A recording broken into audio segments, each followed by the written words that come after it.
Now this next number here, there will be a couple of them I'll have to sit down and do, because some of this old time music, you got to have four on the floor to do it. And I'm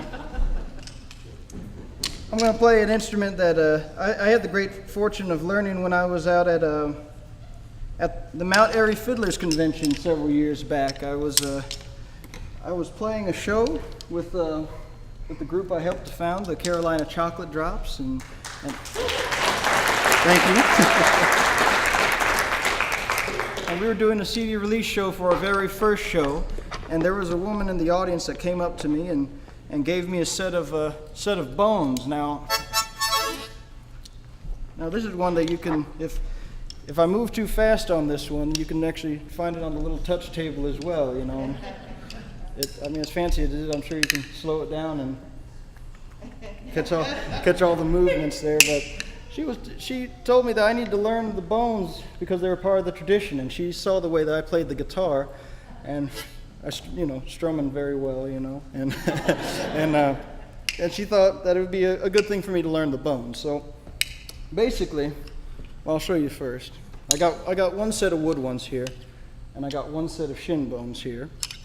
And what I'm doing is I'm holding them between my fingers like this here, and with my middle finger holding one down, and then the other one's just kind of hanging loose.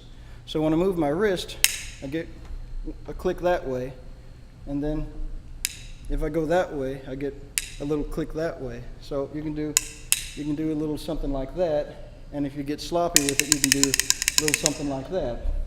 And if you go less sloppy, you can do something like that. And then if you put two sets of them together, you can get a whole bunch of noise happening. I'll play a little number that I learned from Joe Thompson, actually, who was from Mebane, North Carolina. He was a black fiddler. Oh, yeah.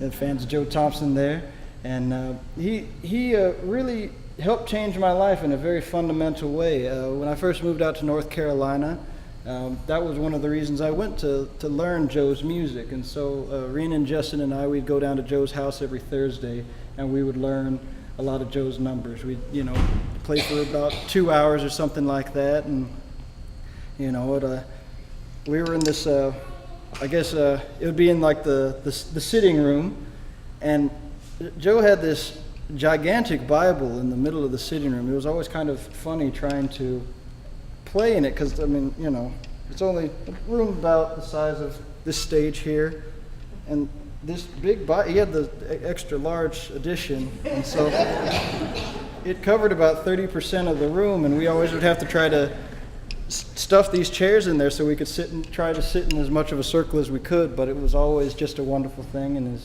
his wife Pauline, she would always come in about halfway through our session and bring in some bottled water, lemon flavored, of course, And it was just a really wonderful thing to get to do for many, many years. But this is one of the songs I learned from Joe. This is one called Old Cindy Gal.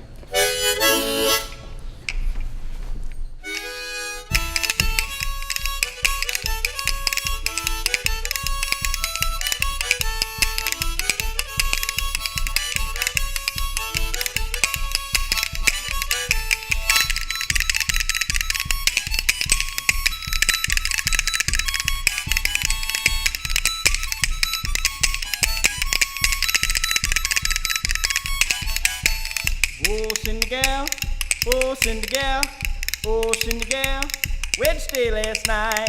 Oh, Cindy gal, oh, Cindy gal, oh, Cindy gal, crossed the river last night.